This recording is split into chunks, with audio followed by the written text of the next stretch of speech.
राधे राधे महाराज जी। महाराज जी, भक्ति मार्ग में कौन कौन सी अवस्थाएं आती हैं? एक साधक वो अवस्था किस अवस्था में है, कैसे जाने महाराज जी? अवस्था को तो वही तो आपसे कह रहे ना, भौतिक बातें बाहरी देखकर जानी जा सकती हैं, आंतरिक स्थिति को जानने के लिए ये लक्षण हम बता रहे हैं, ये जिसके हो वो समझ ले हम परमार्थ में चल रहे हैं। शांतिरव्यर्थ कालत्वम, विरक्तिर्मान शून्यता, आशा बंधा समुत्कंठा, नाम गाने सदा रुचि, आसक्तिस्तद गुणाख्याने, प्रीतिस्तद वसति स्थले। अब इसकी व्याख्या करते हैं। शांति, हमको कोई गाली दे, हमें कोई मारे, हमें कोई फर्क ना पड़े, पहला लक्षण। जब भगवान कपिल देव जी संत का लक्षण बताते हैं तो उसमें भगवान तितिक्षवा कारुणिका, पहला लक्षण तितिक्ष। तो इसमें शांति, इतनी बड़ी शांति तुम्हारे अंदर हो कि तुम्हारा अपमान हो, तुम्हें कोई मारे, तुम्हें कोई गाली दे, तुम्हारा हृदय उसके प्रति बुरा का करने का भाव न बना पावे, उसका मंगल सोचे कि भगवान इसको सद्बुद्धि दे, ये स्वस्थ रहे, इसको भगवान मंगल करे, कभी इसका मंगल ना हो। किसके प्रति? जो हमें मार रहा है, जो हमें गाली दे रहा है, जो हमारी निंदा कर रहा है, जो हमारा अपमान कर रहा है। शांति, इतनी बड़ी शांति होनी चाहिए, तब समझे कि हम भक्ति मार्ग में चल रहे हैं। अभी वो स्थिति को प्राप्त नहीं, स्थिति तो आगे वर्णन हो रही है। शांति अव्यर्थ कालत्वम, एक मिनट भी भगवान से अलग समय नहीं जाना चाहिए।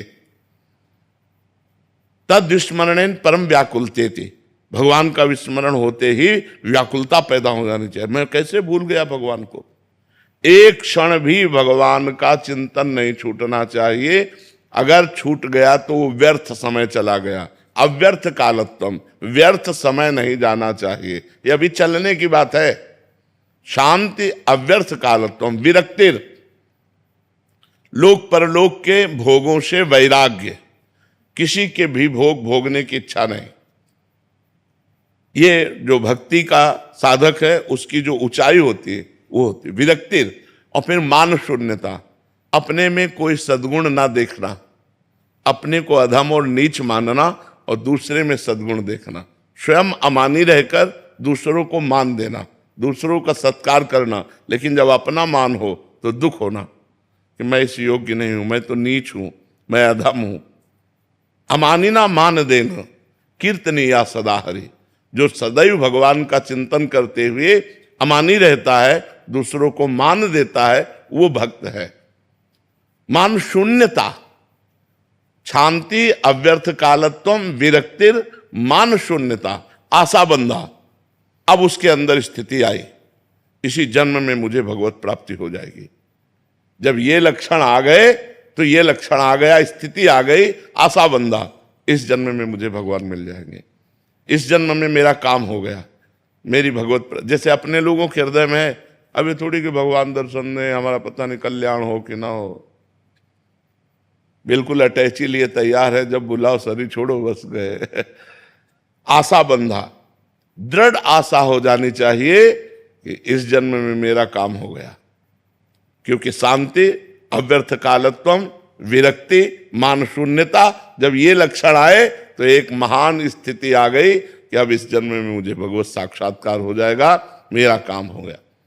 समुत्कंठा, हर समय एक आनंद, एक अद्भुत आनंद। जैसे हमसे पूछा किसी ने कि आपको कैसा आनंद लगता है, तो हम कहा पहली बात तो वाणी से बता ही नहीं सकते, क्योंकि किसी प्राकृतिक वस्तु के सुख को आप वाणी से नहीं बता सकते। जैसे आपको एक रसगुल्ला खवाया जाए, कैसा लगा? आप कहोगे मीठा। कैसा मीठा? बहुत मीठा। नहीं, बहुत मीठा कैसा? तो आप कहोगे खा के देख लो। इसके आगे आप नहीं वर्णन कर सकते। प्राकृतिक वस्तु के स्वाद को भी आप स्पष्ट वर्णन नहीं कर सकते, तो अप्राकृतिक भगवदानंद का आप वर्णन कैसे कर सकते हैं? तो हमने उदाहरण दिया कि जैसे नए लड़के को बहुत सुंदर लड़की जो बहुत अच्छी लगती हो और उससे ब्याह तय हो जाए तो उसको कैसा आनंद होगा? उससे करोड़ों गुना बनकर के हमारे हृदय में आनंद हर समय बना रहता है।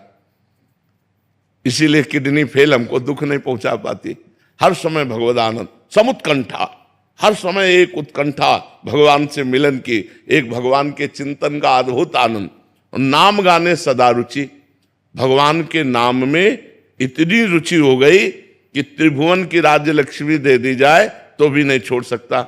आसक्ति तद्गुणाख्याने, जिसके पास बैठ गया भगवान की चर्चा शुरू हो गई, वो भगवान की चर्चा सुने और कहे बिना रह नहीं सकता।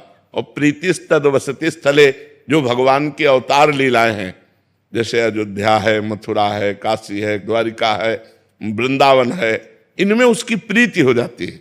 मेरे भगवान की नगरियां हैं, मेरे भगवान के धाम, पवित्र स्थानों में उसकी आसक्ति हो जाती है। बार बार जाना, दर्शन करना, रहने की इच्छा करना, ये पवित्र भाव उसके अंदर जागृत हो जाते हैं। यदि ऐसे भाव आ जाए तो जान ले भक्ति संपूर्ण अपना रंग जमा चुकी है। किसका प्रश्न था, समझ में आई बात?